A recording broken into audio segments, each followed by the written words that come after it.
Hello everyone, welcome back to my channel learn with Rashmi. आप सभी कैसे हैं? आई होप सभी अच्छे होंगे, सबके घर में सबके पेरेंट्स बाकी घर वाले सभी अच्छे से होंगे, कुशल मंगल होंगे। आज इस वीडियो में हम बात करेंगे पार्ट ए चैप्टर 8 कंट्रोलिंग। तो पार्ट ए आज हमारा ख़त्म हो जाएगा, पार्ट बी हमारा बचेगा जिसके चैप्टर्स हम आगे कंटिन्यू करते रहेंगे। इस पूरे वीडियो में हम इस पूरे चैप्टर को आज ही ख़त्म कर लेंगे और आई एम श्योर मैं आपको एक ऐसी स्टोरी के थ्रू इस चैप्टर को कराऊंगी कि स्टोरी भी आपको इंटरेस्टिंग लगेगी और ये पूरा चैप्टर एक सिंगल स्टोरी में ख़त्म हो जाएगा। ठीक है, तो मुझे लगता है कि आप लोग काफ़ी एक्साइटेड है स्टोरी सुनने के लिए। तो चलिए इस स्टोरी को हम शुरू करते हैं कि क्या वो स्टोरी है जिसके थ्रू ये पूरा चैप्टर उसमें आ जाएगा। ठीक है, तो बस पहले थोड़ा सा हम इसकी मीनिंग के बारे में बात कर लें ताकि आपको ये समझ में आ जाए कि स्टोरी हम किसके बेसिस पर बनाएंगे। कंट्रोलिंग है क्या? देखिए, कंट्रोलिंग की अगर मैं मीनिंग की बात करूं तो controlling can be defined as comparison of actual performance with the planned performance. Actual performance को प्लान्ड परफॉर्मेंस के साथ कंपेयर करना, उसे बोलते हैं हम कंट्रोलिंग। अब ये क्या हुआ भाई? आपने सोचा था कि मेरे 80 आउट ऑफ 80 मार्क्स आएंगे बिजनेस स्टडीज में। आएंगे, अगर आप ये वीडियोस देखते हैं, इन वीडियो से प्रिपरेशन करते हैं तो आपके कंफर्म्ड 80 आउट ऑफ 80 आएंगे। तो आपने ये सोचा 80 आउट ऑफ 80 आएंगे, ठीक है, बट एग्जाम में पता चला कि वो 78 आउट ऑफ 80 है। तो ये क्या था आपका टारगेट प्लान्ड परफॉर्मेंस और ये क्या है आपका एक्चुअल परफॉर्मेंस। तो प्लान्ड को एक्चुअल के साथ कंपेयर करना, इसी को हम क्या बोलते हैं? कंट्रोलिंग। यही हमारा कंट्रोलिंग है। ठीक है, और इसमें बीच में जो 2 मार्क्स का जो कमी रह गई है उसे बोलते हैं हम डिफरेंस को डेविएशन। डेविएशन मतलब मिस्टेक, कहाँ पर ये एरर्स रह गया, 2 नंबर कहाँ कटे होंगे हमारे। ठीक है, तो वो रीज़न जिस रीज़न से ये कमी आई है ना, वो ढूंढा जाता है और जब वो रीज़न हमें पता चल जाता है तो हम उसके लिए करेक्टिव मेजर्स यूज़ करते हैं। तो आपने ये देखा कि 80 में से 78 आए, आपने कंपेयर किया, ठीक है, इसका डेविएशन निकाला, डिफरेंस निकाला 2 मार्क्स का कि ये 2 मार्क्स आपके कम रह गए। अब ये 2 मार्क्स का रीज़न आप ये देखेंगे कि कहाँ पर ये 2 मार्क्स कटे होंगे। हो सकता है आपने जल्दी जल्दी में रीज़न ना लिखा हो, जैसे आंसर्स होते हैं ना कि गिव ट्रू और फॉल्स, गिव विद रीज़न, ठीक है, वो आपने रीज़न ना लिखा हो, या फिर आपने लास्ट मोमेंट पे जब आंसर लिखा था तो वो ज़्यादा एक्सप्रेसिव ना हो, उसमें 4 पॉइंट्स लिखने थे, आप 3 पॉइंट लिख कर आए। ठीक है, तो वो रीज़न हमें यहाँ चेक करना है। फिर उस रीज़न के अकॉर्डिंग हम करेक्टिव मेजर्स लेते हैं कि फ्यूचर में ये गलतियाँ ना हो, उन मिस्टेक्स को सुधारा जाता है। ये तो हो गया हमारा कंट्रोलिंग, जो किसी भी मैनेजमेंट का लास्ट फंक्शन होता है, लास्ट बट नॉट लीस्ट। इसका मतलब ये नहीं है मैनेजमेंट के सारे फंक्शन यहाँ खत्म, वो फिर से शुरू हो जाते हैं, क्योंकि आप जो मेजर्स निकालेंगे, जो तरीके ढूंढेंगे कि गलतियाँ कहाँ हुई, उन गलतियों को सुधारने के लिए फिर से हम प्लानिंग करेंगे, फिर से हम सारी चीज़ें ऑर्गेनाइजिंग, डायरेक्टिंग, स्टाफिंग, डायरेक्टिंग, फिर कंट्रोलिंग। तो ये जो सर्कल है, साइकिल है, वो घूमता रहता है। ठीक है, तो लास्ट फंक्शन तो है but not the least function. यहाँ पर ख़त्म नहीं हो जाता आपका मैनेजमेंट, वो फिर से शुरू हो जाता है। अब बात कर लेते हैं स्टोरी की। आपने बोला मैम बहुत सारी बातें कर ली, अब स्टोरी तो समझा दो जिससे चैप्टर में समझ में आ जाए। तो चलिए स्टोरी की बात कर लेते हैं। भाई आपके घर में शादी है, ठीक है, आपके पापा ने आपको जिम्मेदारी दी और आप बड़े खुश कि अरे पापा ने मेरे ऊपर भरोसा किया है, मुझे जिम्मेदारी दी है शादी को संभालने की। ठीक है, अब आपने अपने ये खुद से बना लिया, अज्यूम कर लिया कि आपकी कौन कौन सी जिम्मेदारियां हो सकती हैं। आपने पहले देखा कि केटरिंग सर्विस का ध्यान रखना है, खाना कम ना पड़े, खाना प्रॉपर हो, क्वालिटी अच्छी हो, वो सारी चीज़ें आपने देखी। देन फिर आप ये चीज़ें देख रहे हैं कि बारातियों को आपने क्या विदाई में देना है, गिफ्ट क्या देना है। देन फिर डेकोरेशन का ध्यान रखना है, ये एक टास्क होगा, आपको डेकोरेशन का ध्यान रखना होगा। और सबसे इम्पॉर्टेंट फूफा जी का ध्यान रखना है। अगर फूफा जी बिगड़ गए तो शादी नहीं होने देंगे। ठीक है, तो ये फूफा जी का हमें ध्यान रखना है। ठीक है, तो आपने ये सारी चीज़ें कर ली कि हमें ये सारी चीज़ें करनी है। कैटरिंग सर्विस का ध्यान रखना है, विदाई में क्या देना है वो ध्यान रखना है, डेकोरेशन का ध्यान रखना है और फूफा जी नाराज ना हो उसका ध्यान रखना है। ठीक है, तो आप ये यहाँ पर ध्यान दे रहे हैं, केटरिंग सर्विसेज में जाके आप चेक कर रहे हैं कि खाना अच्छा बना है नहीं बना, क्वालिटी अच्छी है नहीं है, विदाई में क्या देना है वो आपने डिसाइड कर लिया कि बारातियों को पसंद आए। डेकोरेशन का आपको ध्यान रखना है कि डेकोरेशन लोग आए तो आपके हॉल की तारीफ करें, आपके मैरिज हॉल की तारीफ करें कि बड़ा सुंदर डेकोरेट किया हुआ था, फूफा जी आपसे खुश हो जाएं कि भाई शादी में कोई कमी नहीं थी। ठीक है, आप ये सारी चीज़ों को ऑब्जर्व कर रहे हैं। ठीक है, उसके बाद अब यहाँ पे हमने हर लेवल पर ये ऑब्जर्व किया कि सारी चीज़ें सही से हो जाएं। राइट, यहाँ पर फिर आपके पापा ने आपको टारगेट दिया था 20 लाख का कि 20 लाख रुपए खर्च करने हैं बेटा शादी में। अब जब आपने ये देखा फाइनली सारी चीज़ें करने के बाद तो आपका खर्चा आ गया 22 लाख रुपए का। अब ये 2 लाख रुपए जो डेविएशन आ गए, अब हमें ये देखना है कि यार गड़बड़ कहाँ हुई है, 2 लाख रुपए कैसे ज़्यादा लगे। अब आपने पता किया तो वहां से पता चला कि यार बारातियों में ना दूसरी बारात के लोग भी आ गए थे। उस दिन 2 शादियां थी तो दूसरी बारात के लोग भी आपके यहाँ पर आके खाना खा के चले गए, जिसकी वजह से खाना ज़्यादा बना और आपके खर्चे भी ज़्यादा हो गए। ठीक है, तो यहाँ पर हमने ये गलतियां ढूंढी अपनी और उन गलतियों को हम आगे सुधारेंगे कि अगर नेक्स्ट शादी हमारे घर में होगी तो हम ये ध्यान रखेंगे कि हमारे बारात में हमारे ही बाराती आए, घराती ना आ जाए, दूसरे बारात के लोग ना आ जाए, है ना। जैसे बिन बुलाए मेहमान, वो 3D मूवी देखिए ना आपने, उसमें पहुंच जाते हैं कि अरे यार कपड़े तो चाहिए बारात में जाने के लिए कि हम लड़की की तरफ से हैं या हम लड़कियों की तरफ से हैं। ठीक है, तो वो वाला काम ना हो और आपका जो अमाउंट था, जो टारगेट था, उसे आप अचीव कर लें। राइट, तो ये थी हमारी स्टोरी। अब देखिए इसी स्टोरी से हम पूरे चैप्टर को पढ़ेंगे और इसी स्टोरी से आपको ये पूरा चैप्टर समझ में आ जाएगा। स्टोरी अच्छी लगी तो अब बात करते हैं नेचर की। कंट्रोलिंग का नेचर कैसा होता है? Goal oriented function. देखिए कंट्रोलिंग की जाती है ताकि आपके गोल को अचीव कर सकें। कंट्रोलिंग क्या था भाई? हम ये ऑब्जर्व कर रहे हैं एक्चुअल को प्लान्ड के साथ कंपेयर करना, तो उसे ऑब्जर्व करना कि काम किस तरीके से हो रहा है वो देखना। हमने यहाँ क्या किया था? हमने ये सारी चीज़ें अच्छे से देखी कि हमारी केटरिंग सर्विस अच्छे से हो, विदाई अच्छे से हो जाए, डेकोरेशन अच्छे से हो, फूफा जी नाराज ना हो, ये सारी चीज़ें हमने की थी, है ना। तो जब हम सारी चीज़ें अच्छे से करेंगे तो शादी भी अच्छे से हो जाएगी, कोई कंप्लेन नहीं आएगी आपकी शादी में। राइट, तो गोल ओरिएंटेड फंक्शन, जब हम हर स्टेप को अच्छे से ऑब्जर्व करते हुए चलते हैं तो किसी भी ऑर्गेनाइजेशन के गोल को आप अचीव कर सकते हो। राइट, देन परवेसिव फंक्शन, हमने हर स्टेप पर ध्यान दिया था, हर स्टेप को ऑब्जर्व किया था। तो वैसे ही कंट्रोलिंग हर लेवल की जरूरत होती है, चाहे टॉप लेवल मैनेजमेंट हो, चाहे मिडिल लेवल मैनेजमेंट हो, चाहे लोअर लेवल मैनेजमेंट हो। हर स्टेप पर, हर लेवल पर आपको ऑब्जर्व करने की जरूरत होती है, लोगों को ऑब्जर्व किया जाता है। ठीक है, तो हम बोल सकते हैं कि कंट्रोलिंग क्या है? Pervasive function. परवेसिव फंक्शन क्या होता है? जिसकी जरूरत हर टाइप के ऑर्गेनाइजेशन में होती है या हर फील्ड में। यहाँ देखिए हम तो शादी की बात कर रहे थे, यहाँ भी कंट्रोलिंग आया ना, है ना। तो परवेसिव फंक्शन है एक। Then both backward and forward looking function. Controlling आपका बैकवर्ड भी होता है और फॉरवर्ड भी होता है। बैकवर्ड मतलब जो काम हो चुका हम उन्हें देख रहे हैं, खाना बन चुका हमने उसे टेस्ट किया कि भाई खाना कैसा है।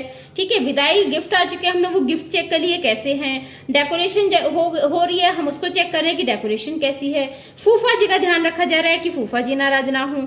ठीक है, तो बैकवर्ड भी है। कंट्रोलिंग पीछे भी देखता है, जो काम हो चुका है उस, क्योंकि जो काम हो चुका है उसी को तो आप आगे के साथ मैच करेंगे ना, प्लान के साथ आप कंपेयर कर पाएंगे। ठीक है, तो बैकवर्ड होता है कंट्रोलिंग, क्योंकि हमें पीछे के परफॉर्मेंस देखने होते हैं कि पीछे क्या क्या काम सही से हुआ, तभी तो मैं देखूंगी, तभी तो मुझे पता चलेगा कि मेरे 22 लाख रुपए कहाँ लगे, जब हम इन सारी चीजों को ऑब्जर्व करेंगे, है ना। तो कंट्रोलिंग बैकवर्ड फंक्शन होता है और फॉरवर्ड फंक्शन भी होता है। फॉरवर्ड फंक्शन कैसे? मैंने अब यहाँ ये पता लगाया कि 2 लाख रुपए एक्स्ट्रा लगे, डेविएशन आया। अब इस 2 लाख के लिए आगे क्या करेक्टिव मेजर्स होंगे, क्या हम आगे प्लान करेंगे, कैसे इन 2 लाख रुपए को हम इसकी जो एरर आया है उसको सही करेंगे, या फ्यूचर में गलतियां ना हो, हम उसके लिए प्लान बनाएंगे।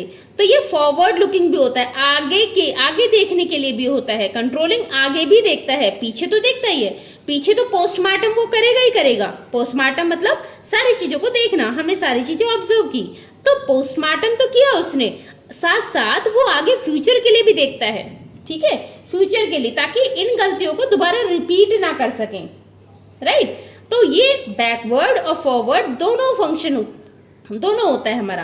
देन कंटिन्यूस फंक्शन, अब ऐसा थोड़ी ना यहाँ पे काम खत्म हो गया है ना, शादी हुई काम खत्म, भाई नेक्स्ट जो टारगेट होगा फिर उसको अचीव करेंगे, उसके लिए ये सारे डेविएशंस होंगे, उसके लिए सारे स्टेप्स होंगे, हम उसके लिए फिर से गोल एक टारगेट बनाएंगे, फिर से हम उस टारगेट को अचीव करने की कोशिश करेंगे। तो कंट्रोलिंग एक कंटिन्यूस फंक्शन है जो खत्म नहीं होता। सबसे पहला फंक्शन क्या था हमारा, प्लानिंग। हम प्लान कर रहे थे यहाँ पर कि क्या काम करना है, कौन करेगा, कैसे करेगा और कहाँ करेगा, ये सारी चीजें हमने डिसाइड की थी। ऑर्गेनाइजिंग में क्या करते थे हम, मैन एंड मटेरियल अरेंज करते थे, मटेरियल्स रिसोर्सेस अवेलेबल कराते थे कि भाई जो काम करेंगे उसके लिए ज़रूरत किन किन चीज़ों की है, किन किन मशीनों की ज़रूरत होगी, कैसे एम्प्लॉयज़ की ज़रूरत होगी और क्या क्या रिसोर्सेज वहाँ लगेंगे, मटेरियल कैसा आएगा, ठीक है। फिर स्टाफिंग, उस रिक्वायरमेंट के अकॉर्डिंग हम लोगों को हायर करते थे, स्टाफिंग में स्टाफ हायर करते थे। फिर उन्हें डायरेक्ट मतलब निर्देश दिया जाता था, उन्हें डायरेक्ट किया जाता था कि आपको काम कैसे करना है।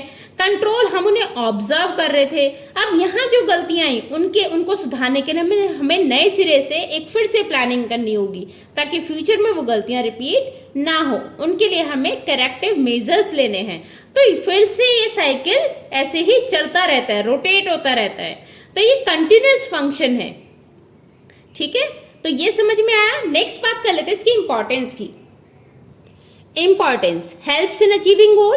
भाई आपने सारा काम अच्छे से किया तो आप गोल अचीव कर पाएंगे, है ना। फूफा जी भी खुश हो गए। तो हेल्प्स इन अचीविंग गोल, गोल को अचीव करने में हेल्प करती है हमारी कंट्रोलिंग, क्योंकि हमने हर स्टेप को ऑब्जर्व किया था। खाना बनाने से लेकर फूफा जी तक का हमने ध्यान रखा, तो हम गोल को अचीव कर पाएंगे। जजिंग एक्यूरेसी ऑफ स्टैंडर्ड, यहाँ एक्यूरेसी आप चेक कर सकते हैं कि आपका जो काम है वो टारगेट के अकॉर्डिंग चल रहा है नहीं चल रहा। खाने की हमने जो क्वालिटी रखी थी, खाने में जो हमने आइटम्स रखे थे, क्या वो सारे बन गए। बारातियों के लिए जो गिफ्ट डिसाइड किया था, क्या वो गिफ्ट आ गया। यहाँ हम हर चीज़ को ध्यान में रख के चल रहे हैं, हर चीज़ को ऑब्जर्व करते हुए चल रहे हैं, टाइम टू टाइम मैच करते हुए चल रहे हैं, ठीक है। तो हम एक्यूरेसी देख सकते हैं कि हमारा जो टारगेट है क्या हम उसे अचीव कर पाएंगे या नहीं कर पाएंगे, राइट। तो यहाँ एक्यूरेसी पता चल जाती है आपकी। Then making efficient use of resources, अगर हम सारी चीज़ों को स्टेप बाय स्टेप ऑब्जर्व करते हुए चल रहे हैं तो रिसोर्सेज हमारी वेस्ट नहीं होंगी।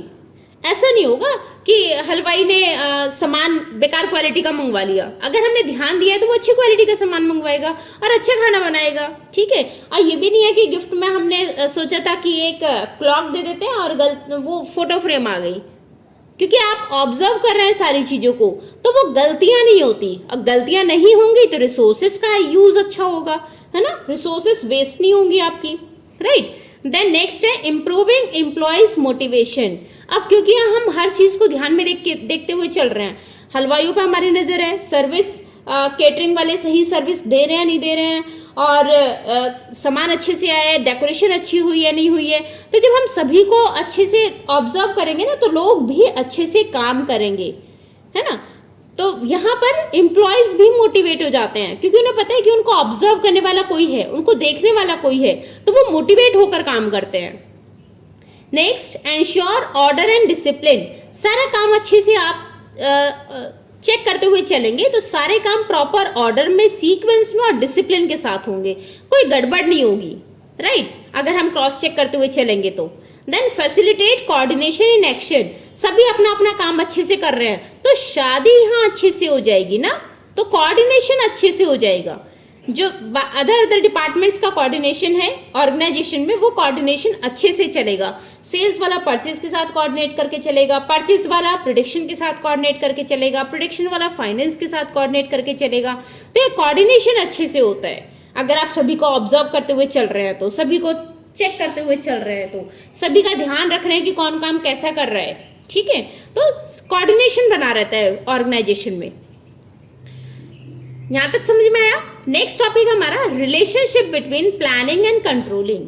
अब प्लानिंग और कंट्रोलिंग का क्या रिलेशन है आपस में, तो वो देख लेते हैं, इन दोनों का क्या संबंध है। तो प्लानिंग और कंट्रोलिंग, अगर मैं नेचर या कॉन्सेप्ट की बात करूं तो देखिए प्लानिंग हमारे क्या है, फर्स्ट फंक्शन है ना, प्राइमरी फंक्शन होता है किसी भी ऑर्गेनाइजेशन का, और कंट्रोलिंग लास्ट फंक्शन, ठीक है। तो प्लानिंग फर्स्ट फंक्शन है और कंट्रोलिंग लास्ट फंक्शन है किसी भी ऑर्गेनाइजेशन का। बाकी अगर हम बात करें तो प्लानिंग का मतलब क्या है, WWWH। अब ये WWWH तो आपको तभी समझ में आएगा जब आपने मेरी वीडियो देखी होंगी। तो आपसे रिक्वेस्ट है आप वो वीडियोस जाकर देख लीजिए, आपको सच में ये वीडियो देखकर इतने अच्छे से टॉपिक समझ में आएंगे कि आपको कोई डाउट नहीं रहेगा। तो WWWH का मतलब था when, where, who and how. कौन काम करेगा, कैसे करेगा, कहाँ करेगा और किसके थ्रू होगा काम, कहाँ होगा, कब होगा, कैसे होगा, कौन करेगा। ठीक है, तो यहाँ पर होगा ये था हमारा प्लानिंग। प्लानिंग में डिसीजंस लिए जाते हैं। कंट्रोलिंग क्या करता है, कंट्रोलिंग एक चेक रखता है कि सारी चीजें प्लान के अकॉर्डिंग हो रही है या नहीं हो रही। तो कंट्रोलिंग कीपिंग अ चेक का काम करता है कि जितनी भी एक्टिविटीज थी वो प्रॉपर फॉर्म में हो रही है नहीं हो रही है। ठीक है, सेकंड अगर हम रिलेशन की बात करें तो प्लानिंग एंड कंट्रोलिंग वो आर इंडिपेंडेंट एंड इंटरलिंक्ड, एक दूसरे के ऊपर डिपेंडेंट रहते हैं और एक दूसरे से जुड़े हुए हैं। प्लानिंग के बिना कंट्रोलिंग अधूरा और कंट्रोलिंग के बिना प्लानिंग अधूरी। ठीक है, एक दूसरे के बिना अधूरे हैं दोनों। कैसे अधूरे हैं भाई, बात कर लेते हैं। प्लानिंग देखिए, जब तक आपके पास आपने एक टारगेट बना दिया, अगर आप उस टारगेट को चेक ही नहीं करोगे, कंट्रोलिंग में क्या था, चेक करना, कंपेयर करना। अगर उस टारगेट को आप कंपेयर नहीं करेंगे तो आपको कैसे पता चलेगा कि आपने ग्रोथ की या फिर आपको लॉस हुआ या आपको इम्प्रूवमेंट की जरूरत है, कैसे पता चलेगा ना। तो केवल प्लानिंग से हमारा जो गोल है वो हम अचीव नहीं कर सकते। अब प्लानिंग को तो कंट्रोलिंग की जरूरत है, अब कंट्रोलिंग को देख लेते हैं। कंट्रोलिंग को क्यों जरूरत है प्लानिंग की भाई, एक्चुअल तो आप टारगेट के साथ ही चेक करोगे ना। जब आपके पास कोई टारगेट ही नहीं होगा तो कहां से आप कंपेयर करेंगे। कंट्रोलिंग में क्या था, कंपेयरिंग एक्चुअल परफॉर्मेंस। अगर टारगेट ही नहीं है तो आप किसके साथ कंपेयर करेंगे। अगर पापा ने यही नहीं बताया कि बेटा 20 लाख की शादी करनी है, ठीक है, तो आप कैसे चेक करेंगे। आप अगर आप उसे चेक ही नहीं करेंगे कि कितने पैसे आपके लग गए तो क्या फायदा हुआ आपकी प्लानिंग करने का। ठीक है, और अगर आपके पास ये पता है कि 22 लाख रुपए आपके खर्च हो गए और यही नहीं पता पापा ने कितने पैसे अलाउ किए थे, तो आपको कैसे पता चलेगा कि हमारा टारगेट क्या था, हमने अचीव किया या नहीं किया। तो दोनों एक दूसरे के ऊपर इंटरडिपेंडेंट होते हैं और इंटरलिंक्ड, एक दूसरे से जुड़े हुए होते हैं। नेक्स्ट आ जाता है planning and controlling both are backward and forward looking. अभी हमने ये थोड़ी देर पहले पढ़ा था कंट्रोलिंग का, तो कि कंट्रोलिंग बैकवर्ड और फॉरवर्ड लुकिंग क्या होती है, फिर से एक बार देख लेते हैं। प्लानिंग की अगर मैं बात करूं तो बैकवर्ड मतलब प्लानिंग हम पीछे की गलतियों को या पीछे के टारगेट को देखते हुए आगे के लिए प्लान करते हैं, है ना, कि हमारा पहला परफॉर्मेंस कैसा था, उसके बाद हम आगे के लिए प्लान करेंगे। आपने सपोज देखा कि पहले आपके 70 आउट ऑफ 80 आते थे, अब आपको प्लान करना है कि 80 आउट ऑफ 80 आ जाए आपके मार्क्स। तो हमने क्या किया, पीछे देखा हमने कि पहले हमारी परफॉर्मेंस कैसी थी। तो प्लानिंग पीछे के परफॉर्मेंस से आगे की प्लानिंग बनाती है, तो बैकवर्ड लुकिंग हुई। ठीक है, कंट्रोलिंग बैकवर्ड क्यों है, क्योंकि कंट्रोलिंग भी पास्ट परफॉर्मेंस को देखती है। हमने यहाँ पर ये सारी चीजें देखी थी कि कैटरिंग सर्विस कैसी चल रही है और बारातियों का गिफ्ट आया है नहीं आया। तो हमने भी क्या किया था, पीछे की परफॉर्मेंस देखी थी, पास्ट परफॉर्मेंस देखी थी। तो कंट्रोलिंग भी बैकवर्ड लुकिंग हुई। अब प्लानिंग और कंट्रोलिंग फॉरवर्ड लुकिंग कैसे है, देखिए प्लानिंग हमेशा फ्यूचर के लिए बनाई जाती है, जो हो चुका वो हो चुका। आप प्लानिंग कब के लिए बनाएंगे कि आने वाले पेपर में, आने वाले एग्जाम्स में आपके मार्क्स अच्छे आए। तो प्लानिंग हमेशा फ्यूचरिस्टिक होती है, फ्यूचर के लिए बनाई जाती है। पास्ट के लिए तो आप बदल नहीं सकते, जो हो गया वो हो गया, है ना, फ्यूचर के लिए बनाई जाती है प्लानिंग। तो कंट्रोलिंग फॉरवर्ड लुकिंग कैसे है, कंट्रोलिंग में हम डेविएशंस देखते हैं, गलतियां ढूंढते हैं, उन गलतियों को सही किया जाता है। तो वो भी कब करोगे, पास्ट में तो ना कर लोगे, हिस्ट्री में जाके, फ्यूचर में ही करेंगे ना। तो ये भी क्या है, फॉरवर्ड लुकिंग। ठीक है, तो प्लानिंग और कंट्रोलिंग दोनों हमारी backward as well as forward looking होती हैं। नेक्स्ट बात कर लेते हैं, प्लानिंग इज प्रिस्क्रिप्टिव जबकि whereas controlling is evaluative. Planning prescriptive होती है, मतलब रूल्स, ये दिमागी तौर पर काम किया जाता है, सोचा जाता है कि हम काम को कैसे करेंगे। तो इसमें थिंकिंग स्किल्स यूज होती हैं। ठीक है, इसमें सोचा जाता है, कंपेयर किया जाता है, पिछली चीजों को देखा जाता है, ऑब्जेक्टिव सेट किए जाते हैं। तो ये प्रिस्क्रिप्टिव है। जैसे डॉक्टर प्रिस्क्रिप्शन लिख देता है ना कि भैया आपको ऐसे ऐसे ऐसे ऐसे ये काम करना है, ऐसे ऐसे दवाइयाँ लेनी है, ठीक है। तो प्लानिंग एक प्रिस्क्रिप्टिव है, जबकि कंट्रोलिंग इवेलुएटिव है। कंट्रोलिंग में हम चेक करते हैं, इवेलुएट करते हैं कि क्या जो प्रिस्क्रिप्शन में लिखा था उसके अकॉर्डिंग आपने दवाइयाँ खाई, ये हो गया इवेलुएटिव। तो प्लानिंग क्या था, डॉक्टर ने जो प्रिस्क्रिप्शन दे दिया आपको देखकर कि आपकी कंडीशन ऐसी है, आपको बुखार है, आपको ये दवाइयाँ लेनी पड़ेंगी सुबह दोपहर शाम में। तो ये क्या था, प्लानिंग क्या था, प्रिस्क्रिप्टिव। हमने अपनी ऑर्गेनाइजेशन को देखा, अपनी रिसोर्सेज को देखा और उसके अकॉर्डिंग हमने प्लान किया फ्यूचर के लिए, तो ये प्रिस्क्रिप्टिव हो गया। और कंट्रोलिंग क्या है, ये देखना कि जो प्रिस्क्रिप्शन में दवाइयाँ लिखी थी क्या आपने वो दवाइयाँ खाई सुबह दोपहर शाम में, तो वो क्या था, इवेलुएटिव। तो कंट्रोलिंग हमारा होता है इवेलुएटिव। अब है हमारे इस चैप्टर का लास्ट टॉपिक, कंट्रोलिंग प्रोसेस। फिर प्रोसेस आ गए कि कंट्रोलिंग के क्या क्या प्रोसेस है, कैसे हम कंट्रोलिंग करते हैं। सबसे पहला सेटिंग अप ऑफ स्टैंडर्ड। हमने क्या किया था, हमने यहाँ टारगेट सेट किया था कि भाई शादी में 20 लाख रुपए खर्च करने हैं, ठीक है। तो टारगेट हमने एक सेट किया था। फिर हमने क्या किया, हमने इन सबकी परफॉर्मेंस चेक की थी, ठीक है। तो सेकेंड स्टेप होता है आपका मेजरिंग ऑफ परफॉर्मेंस। थर्ड में हमने क्या किया था, हमने ये कंपेयर किया था कि हमारा जो एक्चुअल पैसा लगा है वो टारगेट के साथ मैच कर रहा है या नहीं मैच कर रहा। तो थर्ड हमारा फंक्शन होता है compare performance against standard target, target के साथ कंपेयर करना। देन आता है आपका एनालाइजिंग डेविएशंस, ये कमियां निकालना, कहाँ कमी रह गई, क्या गलतियां हुई। तो फोर्थ स्टेप है हमारा एनालाइजिंग डेविएशन। इसके बाद है हम इन गलतियों को सुधारेंगे। तो फिफ्थ स्टेप होता है corrective measures, taking corrective measures, ठीक है। एंड लास्ट आता है आपका फीडबैक। आप ये देखेंगे कि नेक्स्ट टाइम पर ऐसी गलतियां दोबारा ना हो, ठीक है, वो चेक करेंगे कि फिर से रिपीट तो नहीं होगी आपकी गलतियां। तो 6 हो गया फीडबैक, ठीक है। फिर से देख लीजिए, सबसे पहले हमने क्या किया, टारगेट रखा, तो ये मेरा फर्स्ट स्टेप था, फर्स्ट प्रोसेस का फर्स्ट स्टेप। सेकंड पे हमने क्या किया, ये सारी चीजें देखी, किसने कैसे कैसे काम किया है, सभी लोग सही से काम कर रहे हैं नहीं कर रहे हैं, फूफा जी का ध्यान रखा जा रहा है नहीं रखा जा रहा। तो ये सेकंड स्टेप था हमारा मेजरिंग द परफॉर्मेंस। थर्ड था कंपेयर करना। मैंने ये देखा कि मेरी शादी में तो 22 लाख रुपए लग गए जबकि टारगेट में थे 20 लाख। तो थर्ड था कंपेयरिंग, कंपेयर करना। इसके बाद हमने ये देखा गलतियां कहाँ हुई, वो गलतियां हमने निकाली। तो फोर्थ स्टेप था डेविएशंस फाइंड आउट करना, एनालाइज करना, ठीक है। फिर इसके बाद इन गलतियों को हम सुधारेंगे, करेक्टिव मेजर्स लेंगे, वो था हमारा फिफ्थ स्टेप। और लास्ट क्या है, फीडबैक, ठीक है। तो बस यही चीजें यहाँ पर है, यहाँ पर लिखी हुई है। सेटिंग अप ऑफ टारगेट या स्टैंडर्ड, सबसे पहले हम टारगेट सेट करते हैं। Then measuring of performance, performance को मेजर किया जाता है दोनों तरीके से, क्वांटिटेटिव भी क्वालिटेटिव भी। क्वांटिटेटिव को मेजर करना तो बहुत इजी है, भाई 20 लाख रुपए लगाने थे 22 लाख रुपए लगे, ठीक है। 20 लाख रुपए मुझे कैसे कैसे लगाने हैं ये मेजर करना तो बहुत इजी है, परफॉर्मेंस को हम आराम से मेजर कर सकते हैं। क्वालिटेटिव मेजर को भी हमें अवॉइड नहीं करना, हमें ये भी ध्यान रखना है कि जो खाना बन रहा है ना, खाना अच्छी क्वालिटी का हो, ऐसा ना हो लोगों को लूज मोशन लग जाए आपका खाना खाकर, ठीक है। तो हमें क्वालिटी का भी ध्यान रखना है। तो ऑर्गेनाइजेशन में अगर उनके प्रोडक्ट वापस हो रहे हैं, लोग उन्हें वापस करके जा रहे हैं, तो इसका मतलब है कहीं ना कहीं क्वालिटी के साथ कॉम्प्रोमाइज हुआ है, क्वालिटी में प्रॉब्लम है, इसीलिए लोगों को, कस्टमर को आपका प्रोडक्ट पसंद नहीं आ रहा। तो दोनों परफॉर्मेंस का हमें ध्यान रखना होता है। क्वांटिटेटिव, कभी कभी ऐसा होता है आपने टारगेट दिया कि 1000 यूनिट्स बनानी है, तो आपके जो एम्प्लॉयज है वो 1000 यूनिट्स तो बना देंगे, लेकिन उसकी क्वालिटी में कॉम्प्रोमाइज हो जाएगा, तो लोग आपका प्रोडक्ट क्यों खरीदेंगे, है ना। तो हमें दोनों चीजों का ध्यान रखना है कि क्वांटिटेटिव भी टारगेट पूरा हो और क्वालिटेटिव भी टारगेट पूरा हो।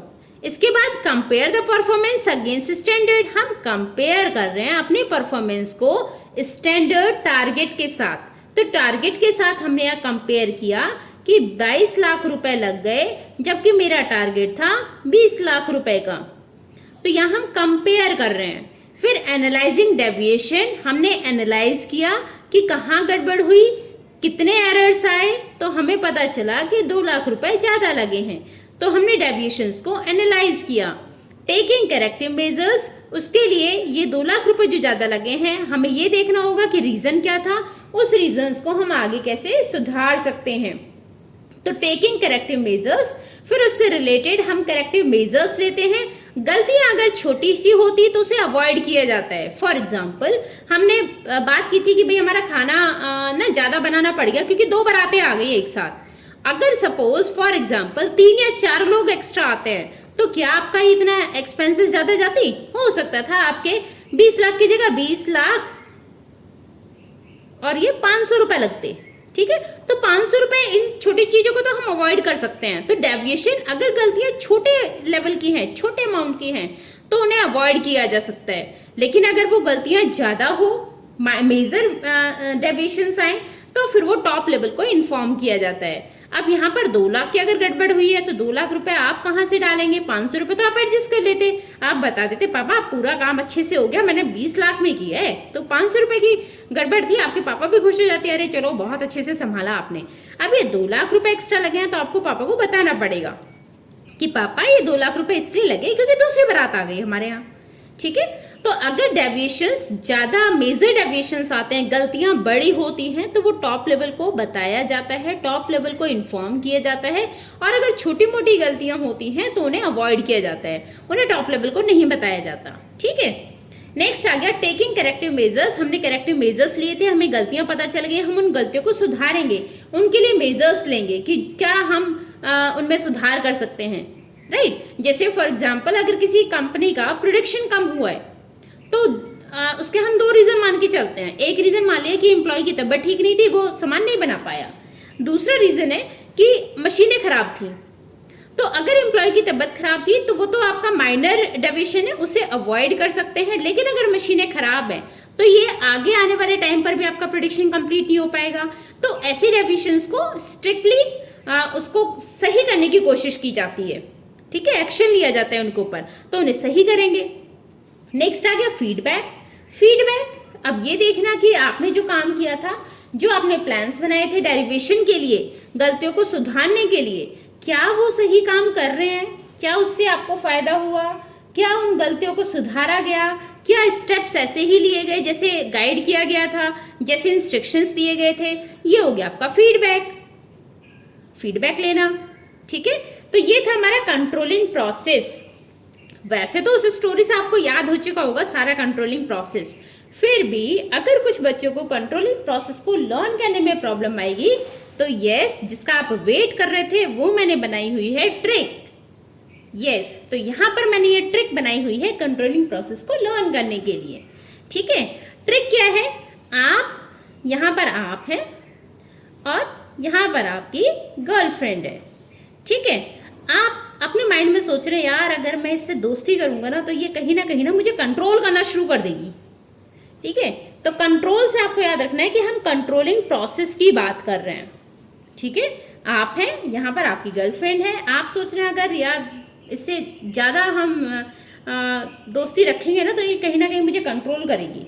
ठीक है, तो अब ये लड़की आपकी बात समझ गई है, वो आपसे बोल रही है सोच मत, चल अब तो फ्रेंडशिप कर ले, सोच मत, चल अब तो फ्रेंडशिप कर ले।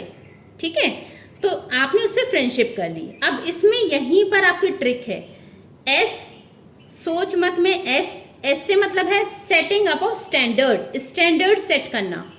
एम फॉर का मतलब था, एम से मतलब है मेजरिंग, किसको मेजर करोगे? परफॉर्मेंस को। सी से मतलब है कंपेयर, कंपेयर किसको करोगे? परफॉर्मेंस को एक्चुअल के साथ, स्टैंडर्ड के साथ। ए से है एनालाइज, एनालाइज किसको किया जाता है? गलतियों को, डेविएशन। टी से मतलब है टेकिंग करेक्टिव मेजर्स, सही स्टेप लेना आगे। और एफ फॉर फीडबैक, आपको फीडबैक लेना है कि क्या वो काम सही हुआ, क्या उसके अकॉर्डिंग काम किया, जो गलतियां थी उन्हें सुधारा गया, तो वो हो गया फीडबैक। ठीक है, तो सोच मत, चल अब तो फ्रेंडशिप कर ले। ठीक है, और आप बड़े खुश, अच्छा ठीक है चलो फ्रेंडशिप कर ही लेता हूँ, मुझे कंट्रोल नहीं करेगी ये। ठीक है, तो कंट्रोलिंग प्रोसेस, राइट। तो ये ट्रिक है, इससे आप ये लर्न कर सकते हैं कंट्रोलिंग प्रोसेस को। आई होप आपको ये चैप्टर इंटरेस्टिंग वे में, फनी वे में अच्छे से समझ में आया होगा। और ये मैं गारंटी देती हूँ कि पूरे यूट्यूब में आपको कहीं भी इससे ज़्यादा इजी वे में, इससे ज़्यादा फनी वे में ये टॉपिक कोई नहीं समझाएगा। तो इसी बात पे एक लाइक हो जाए, लाइक करिए, शेयर करिए। वीडियो अच्छी लगे तो अपने फ्रेंड्स के साथ, अपने क्लासमेट्स के साथ शेयर करें और चैनल पर नए हैं तो चैनल को सब्सक्राइब करें।